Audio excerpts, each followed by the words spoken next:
So bin, bin, bin, bin.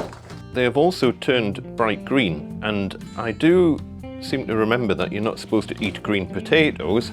So I've put together this little spreadsheet here, which is basically tracking seed planting. My very unscientific experiment to see what removes Sharpie from bits of plastic.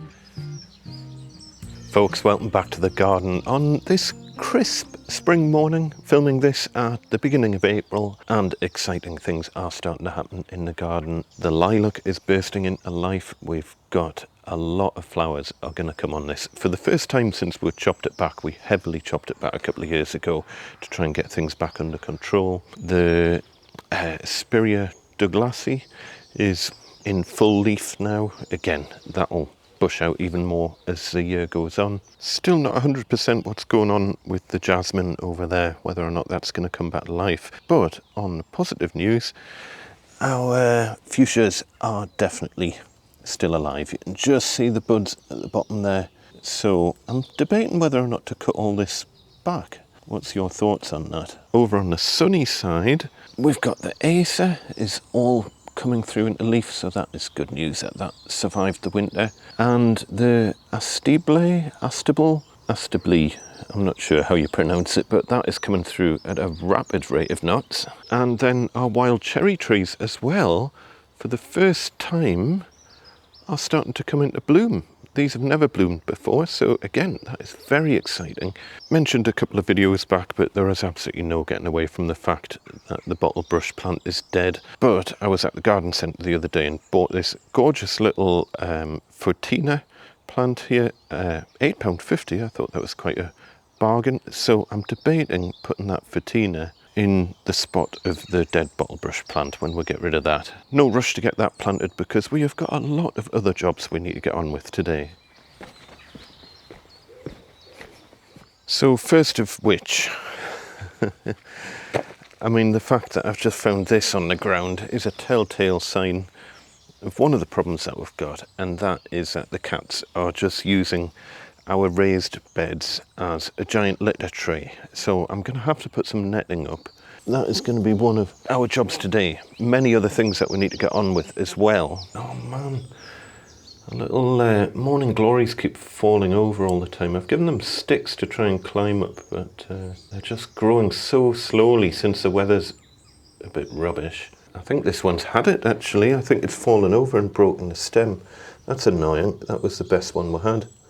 But yeah, that stem's gone. Again, those were very old seeds. I didn't expect them to germinate at all, to be honest. So it's not the end of the world. I do have other flower seeds I need to get planted anyway, but I do want to get all this kind of sorted out because these are growing really quickly. I'm not quite sure what to do with them. So my plan for the raised beds, I bought these little hooks off Amazon. Took a bit of searching around to find these, but well, you'll see how I'm going to use these in a moment, but I'll include a link down in the description to these in case you're looking for something similar. But I think that was a pack of like 40 hooks for about £6 or £7, which I thought was a bit of a bargain. Obviously the screws that came with it are Phillips and therefore can go in the bin. So I'm just going to have a quick look at my collection of proper screws to see if there's anything that fits these, because these are quite small holes. That would fit. I've got these tiny little ones as well. I think they're stainless steel, so they would be probably the best to use.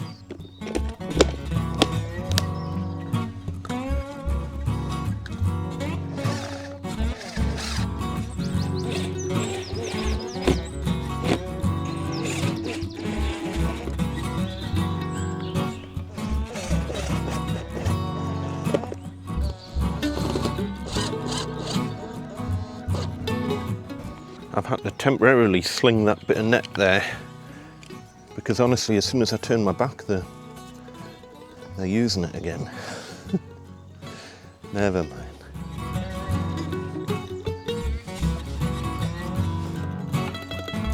Oh, missed one. Don't even think about it, chicken. No, no, no, no, no.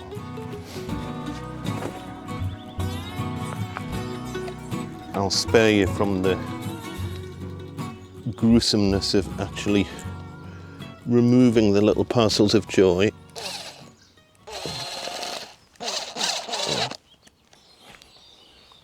Now, of course, you know what's going to happen. I've just bought all these for putting up my little seedlings.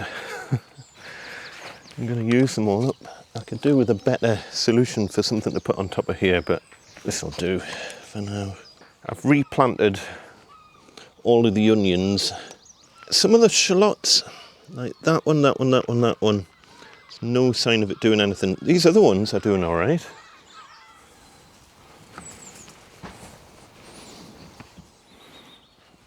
I need to come a bit short. I'm going to have to come that way a bit. I'll come back to you. Man, that was unexpectedly challenging. The hooks work really well, but unfortunately this netting that I bought from B&M, oh man, almost everything I've bought from B&M's been a bit rubbish. But you know, you get what you pay for, I guess. It's just so thin and stretchy. I think as soon as there's the slightest little breeze, it's going to come down, but it's a deterrent and it'll hopefully keep the cats at bay, at least until the onions are coming out the ground. Next job of the day, second Duff B&M purchase. These bloomin' solar lights, they're absolutely rubbish. I'll turn them on just so you can see what they look like. Can you see that? That's them on at the minute. Honestly, they're so dim. Even when it's pitch black outside, you can barely see them. And that's been charging loads when the sun's been out. So yeah, I'm not having it. Mason and Jones, give them a posh name and pretend that they're going to be good. They don't look anything like what's shown on the box there. Just to compare, that's what's on the picture and that's real life. Yeah, not great.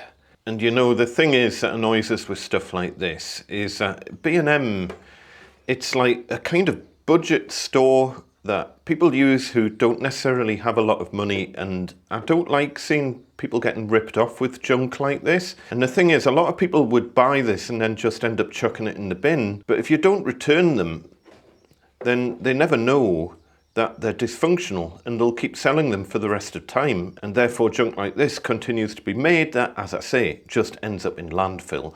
So I'll come up with a different solution, but these are going back.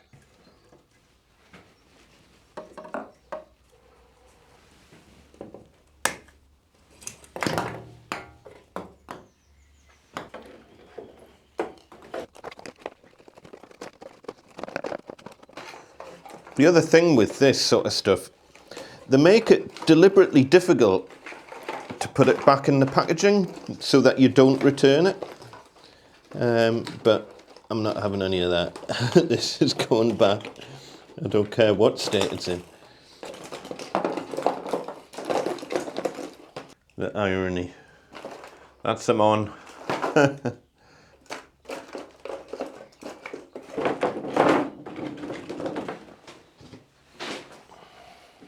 Right, all done, lights returned, and are quickly dropped into home bargains. Honestly, I'm terrible for these sort of shops. But check this out. 8 little seed pod trays. That's like 96 places for plants. £1.29 for 8 trays. So occasionally you win some, you lose some, you know, that'll do, because I've managed to use up almost all of the little plant pots I bought on the netting. The netting just turned into a bit of a debacle in the end, but it'll do for now. But that neatly leads me on to the next job, and that is to sort out seeds that haven't germinated and I don't think are going to germinate. Malope Vulcan, it's never germinated and I don't think it will. So I might as well free this up for some different plants. Oh, and I forgot to mention, when I was at the garden centre the other day, I bought one of these little plastic tray things for just holding my potting compost and things like that. At the minute, it's just normal compost mixed with a little bit of horticultural grit. I'm just going to empty this into here because, yeah, those seeds are pretty categorically dead. My plan is to make a wooden one of these at some point, but I've got so many other jobs that I need to get done, I'm just not going to get round to it in any reasonable time frame, so this will do the job for now. I'm not a big fan of like plastic stuff like this because ultimately it does end up in landfill, But to be fair, this is made from 100% recycled plastic and it's 100% recyclable, so it makes us a little bit less guilty. In the meantime, let's get these out and decide what's worth keeping and what is just a complete non-starter. Pink echinacea, nope, didn't germinate. Sunflower val something or other. Check me seed box. Was it these ones?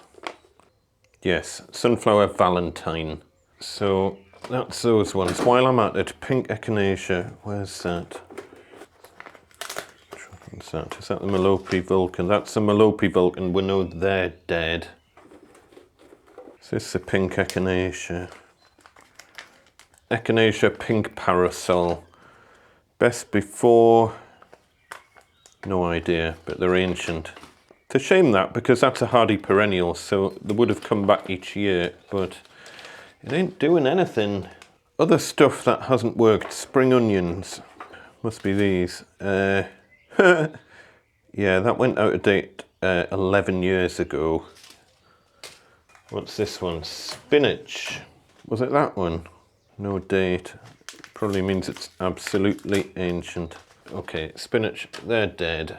And the only other thing, so I tried to grow some carrots in toilet rolls, and generally this didn't work very well. I'll tell you about that in a second. Hold on, let me find the packet. And this. Here we go. It was the early Nantes carrots again. So by 2022, so they're not vastly out of date, but they did nothing. But we do have these ones that we can still plant at some point, somewhere. And of course, bloomin' radishes. So yeah, the whole toilet roll inner planting method. I'm not going to do this again because you know what's happened, and it's quite disgusting really, is that they've all gone kind of mouldy and they're all just kind of unwrapping themselves. So yeah, that didn't work great. I'm just going to kind of put all of that back in the compost pile. Hopefully the mould won't cause any kind of issues. Yeah, interesting to try it. I can see the point of why you would want to do the whole cardboard thing, but it's just a bit of a mouldy mess, really. I probably did it wrong.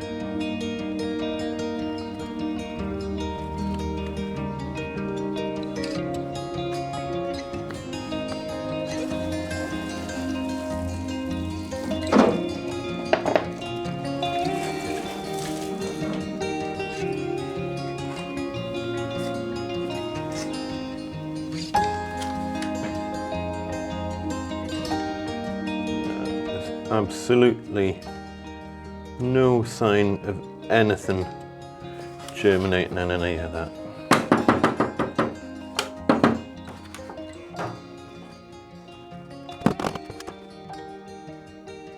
I'm going to give the sage a little bit longer because, to be fair, it's been pretty cold in here, and I'm not sure if sage needs a little bit of warmth to germinate or not. Thought I saw a germinating seed there, but nope. I just like making a mess, really. But that's quite a nice potting mix now of a little bit of seed compost, a little bit of normal peat-free compost, and a little bit of horticultural grit. And it's a nice free-draining, not overly rich mix for getting future things potted on and seeds planted and all sorts. So we've got loads there now. Perfect. What have we got left that needs a bit of TLC? Well, this can all go in the compost thing. And these remaining tomato plants, I'm tempted, just to free up this propagator really, I'm tempted to pop those out into little pots. They are a little bit small. You know what it is, I might give them another couple of days and then I'll do those. So I'll leave those as they are for now. But just while I'm doing kind of clarty jobs, we'll free up this. There's definitely no sign of anything germinating in any of them. So that liberates this propagator. I'll give that a bit of a wash out.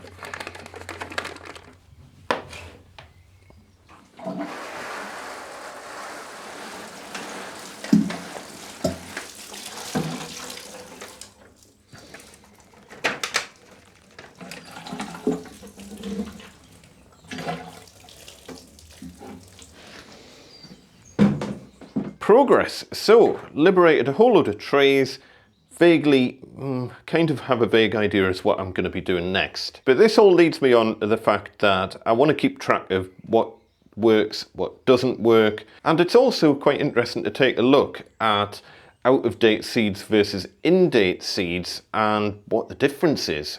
So if you've been following me for a little while on other channels, you'll know I'm a little bit obsessed with spreadsheets, and there's no exception here. I do have a gardening diary, but it was becoming too complicated to track everything that I wanted to track. So I've put together this little spreadsheet here, which is basically tracking seed planting. I'm also starting to keep track of all the different plants in the back garden, and I'll track house plants and the front garden at some point as well. So let me zoom in a little bit. And the interesting thing to keep an eye on here is the seed life left at the date that I sowed it. So basically, if it's in the blue, we're good. If it's in the red, it's bad. So for example, the tomato San Marzano, I sowed it on the 11th of March 2024, doesn't go out of date until the 1st of December 2026, so it had 995 days of seed life left. And then what we're also keeping track of here is the germination date, and yeah, there are a few exceptions to the rule. For example, the Morning Glory, but to be fair, those Morning Glory plants aren't doing very well. So even though they did germinate in only 5 days or whatever, but there were 1,745 days out of date when I planted them, so that might explain why they're not doing very well. So generally at the top here, the ones that have germinated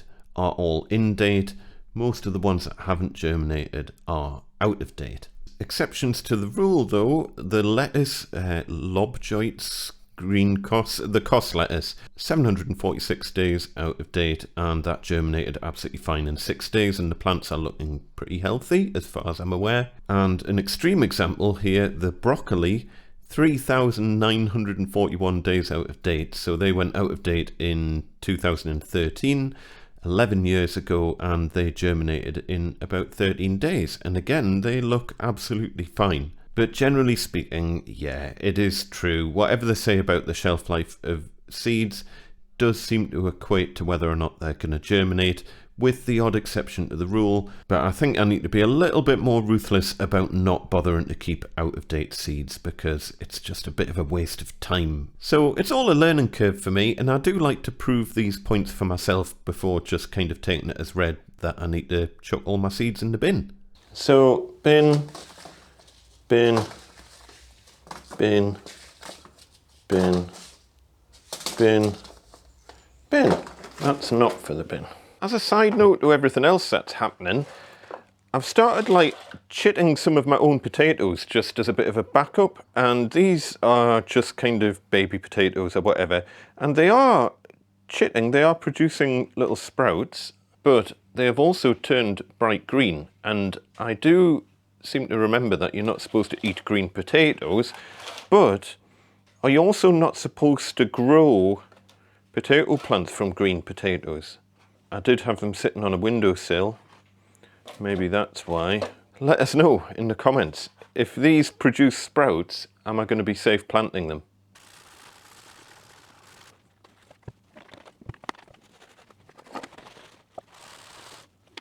My very unscientific experiment to see what removes Sharpie from bits of plastic. In order of performance, I would say white spirits and methylated spirits are joint bottom, and isopropyl and acetone are joint top. Acetone for the win. Yeah, acetone's definitely the best. Nail varnish remover, in other words. We're a day further on now and the weather's got even worse than it already was. It is absolutely horrible outside, but I'm just going to show you a very quick thing. So just on the subject of solar lights, because yeah, I should have really known better, but there was no real way of knowing without taking those other lights out the box in the shop, and they were all sealed up and everything. But I just want to show you something so you don't get bitten by this.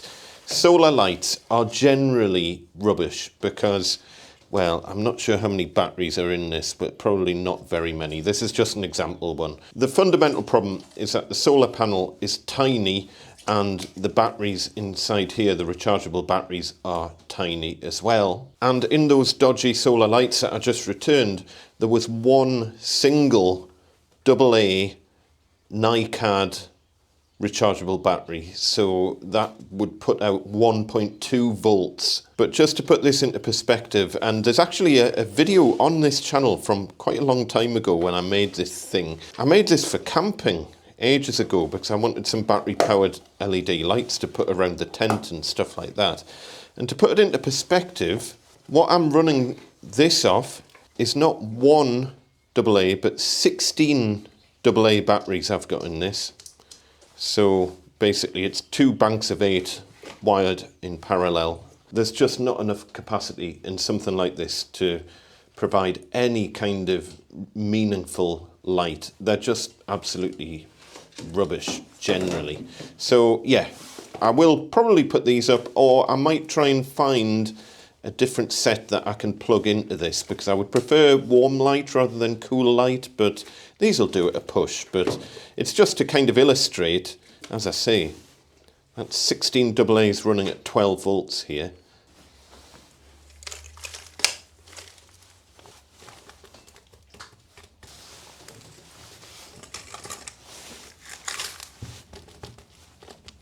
So even though it's freezing cold, it's only like 11 degrees in the greenhouse at the minute, but in the interests of progress, I'm going to prick out some of these little lettuce plants and put them in their own little modules, and a bit of an experiment really, just see what difference it makes, giving them their own space to grow in, and it just means at least we're doing something in this rubbish weather.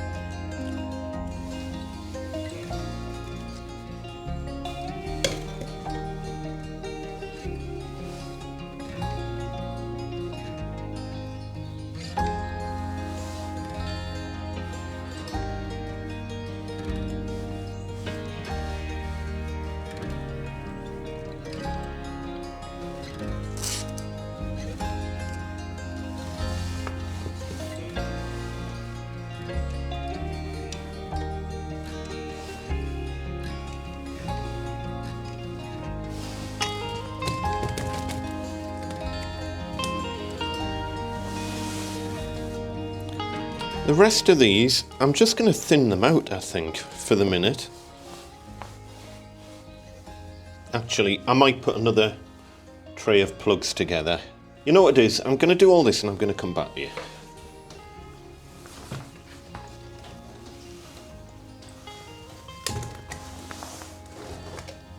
I do feel like I've made a bit of progress. As usual, still not as much as I would like to have made. I still haven't had a chance to pot out the marigolds, and I'm getting increasingly worried about how leggy they're getting, but what can you do? But we've got a fair bit done. We've got all of the tomato plants are potted out into their own little pots. We've got some of the cos lettuce is just thinned out, and some of them I've put into their own little plugs.